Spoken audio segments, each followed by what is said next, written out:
Hamba Allah orang syiklun. Allah berfirman dalam Al-Quran surah Fatir ayat 28, di mana Allah nekun, wa minan nasi wad dawabi wal an'ami mukhtalifun alwanuhu kadzalik.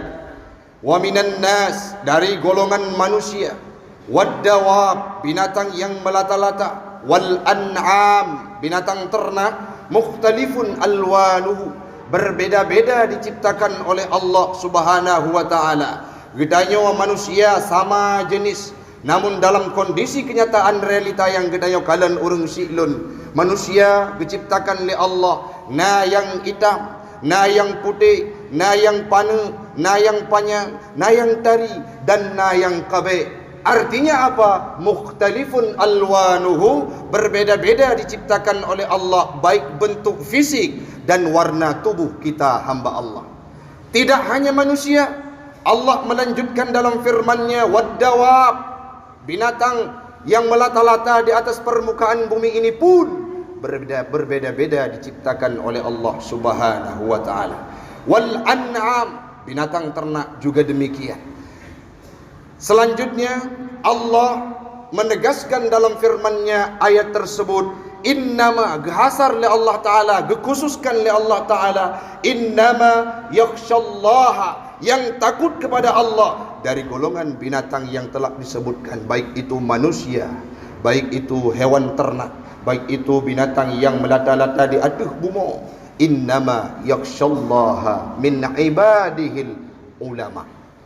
Al-ulama, ulama-ulama yang na ada permukaan bumanya adalah orang yang ya kepada Allah, orang yang ya terhadap perintah Allah, orang yang akan menjunjung tinggi setiap apapun yang diperintahkan oleh Allah dan Rasul-Nya. Innama merupakan adatul lil hasri. Apa maknanya? Hanya saja kebit-kebit, cuma dalam bahasa gedanya orang syiklun, yang ya kepada Allah dengan sebenar-benarnya ya adalah ulama-ulama yang mantengna ada ruang bungonya. Baik di Aceh, di Nisam tempat gedanya, di Aceh, di Indonesia, seluruh dunia. Innama yakhshallaha min ibadihil ulama. Siapa yang berkata? Allah berfirman dalam surah Fatir ayat 28. Ada pertanyaan, pakan tengku ulama akan ya kepada Allah. Kenapa demikian? Dalam tafsir Ibnu Katsir menjelaskan bahawa innama yakhshallaha min ibadihil ulama, ay maknanya adalah innama yakhshahu haqqa khasyatihi al ulama'u al arifuna. Orang yang ya kepada Allah dengan sebenar-benarnya ya, orang yang takut kepada Allah dengan sebenar-benarnya takut, hanyalah ulama al-arifuna, yang mengetahui dan arif, makrifah terhadap kondisi Allah.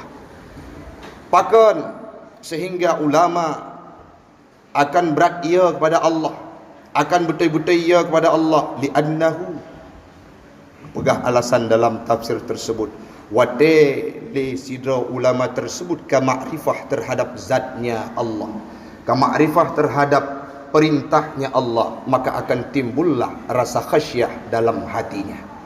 Contoh orang syiklun dalam kenyataan, dalam kehidupan kita sekarang ini, menyatakan nasabah rimu. Apabila ada orang berkata kepada kita, orang yang ada di Nisam ini, baik kajak kenan hai pulan narimung di sinan, kita akan lari ketakutan. Kenapa? Karena kita tahu bagaimana sosok harimau itu yang ganas, bisa menerkam dan mencabik-cabik tubuh siapapun yang ia dapatkan. Artinya apa? Orang akan takut bila mengenal sosok harimau. Begitu juga dengan Allah Ta'ala. Orang akan orang syiklun apabila mengenal dengan zatnya Allah, apabila ma'rifatullah luar biasa, apabila mengenal dengan perintah-perintahnya Allah, mereka akan timbul rasa takut dalam hatinya. Pertanyaannya, orang yang paling turi Allah Ta'ala, orang yang paling turi terhadap perintah-perintah Allah Ta'ala, itulah ulama dengan kitab-kitabnya yang terkemuka. Pada menada kitab-kitab yang dibaca, sehingga jid kearifuna, takut terhadap Allah Subhanahu wa Ta'ala. Dalam tafsir Ibnu Katsir pula, ulama dibagi al-alim, orang yang mengetahui, ulama terbagi menjadi 3 kategori. Nah, ulama al-alim, orang yang alim bizatillah, dengan zatnya Allah, billah, dengan kondisi Allah Ta'ala. Yang selanjutnya ma'rifah, alim dengan amrillah, dengan perintah-perintahnya Allah. Yang selanjutnya yang kedua, mengerti alim bizatillah, mengetahui dengan zatnya Allah tapi tidak mengetahui dengan perintahnya Allah.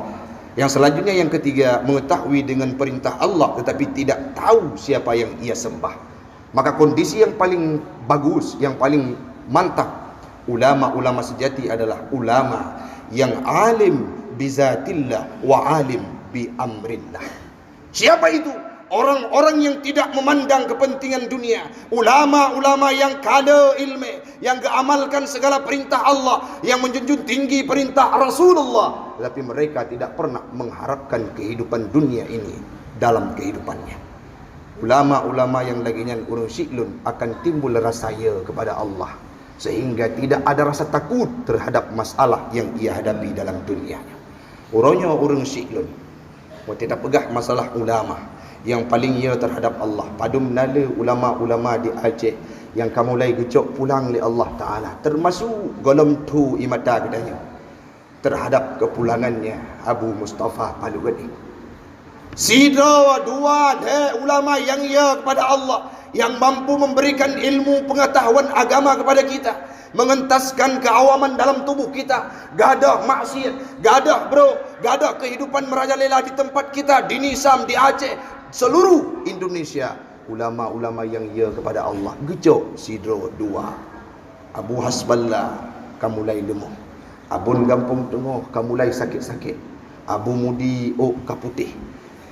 Padung nala ulama-ulama katanya orangnya kamu mulai sakit-sakitan.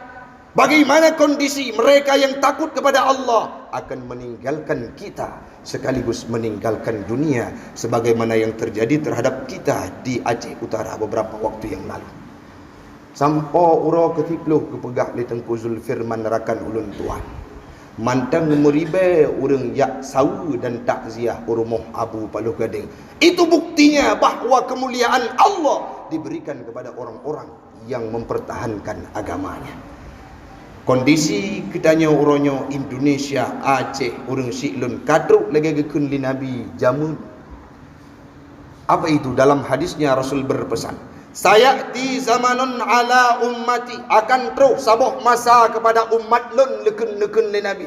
Apa itu? Yafirruna minal ulama wal fuqaha, mereka akan lari daripada ulama dan fuqaha. Bagaimana? Kama tafirrul ghanami, sebagaimana lari binatang ternak minaz zibi, daripada serigala.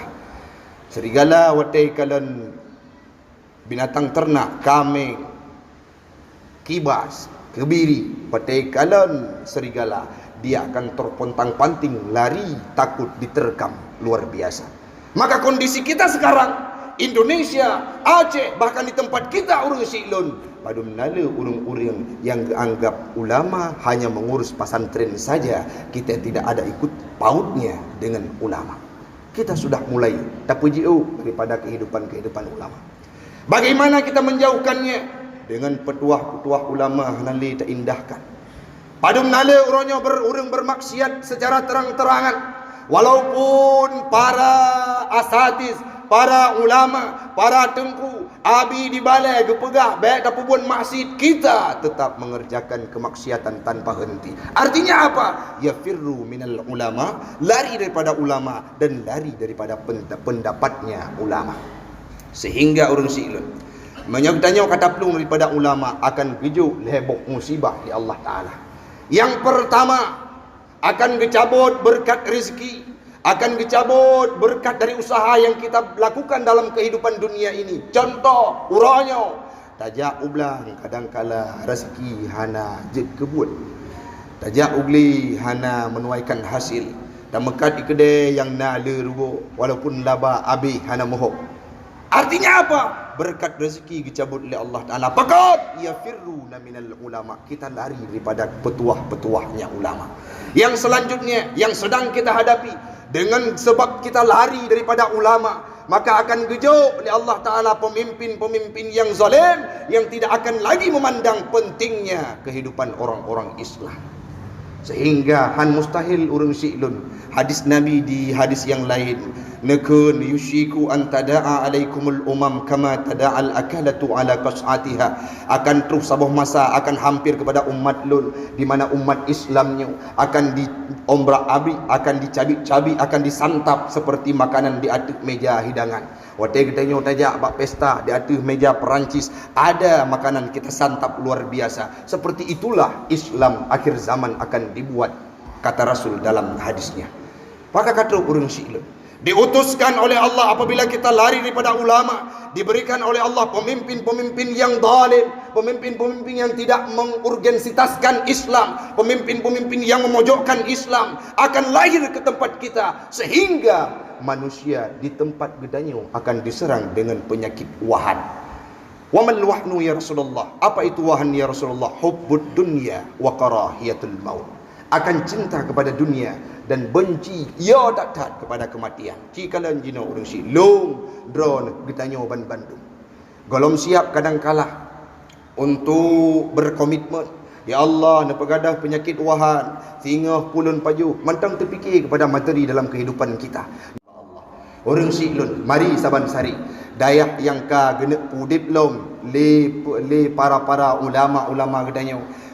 Tokoh di depan adalah Abu Hasballah. Mari saban sari tasatau anak bertanya tajuk udaya. Kenapa? Dengan sebab mereka berada di ma'had, di pesantren, di daya, akan mengenal Tuhannya, sehingga mereka akan terbentuk karakternya untuk takut kepada Allah Subhanahu wa taala. Han akan lahele urang-urang yang duk bak kedai kopi sibuk dengan chip. Han lahele urang-urang yang di Aceh, di Nisamnyo, yang sering melakukan mabuk-mabukan dengan narkoba, dengan perbuatan yang tidak dibenarkan oleh Allah Subhanahu wa taala, sehingga menyerame penduduk-penduduk gedanyo dengan kesadaran ada anaknya, kita sudah laun usia, kita sudah katuha dengan gedanyo.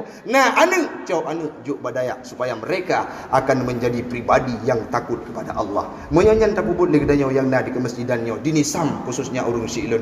Insya-Allah tempat gedanyo akan gebir rahmat oleh Allah taala, akan dipijiuk daripada musibah dan malapetaka. Amin. Amin ya rabbal alamin.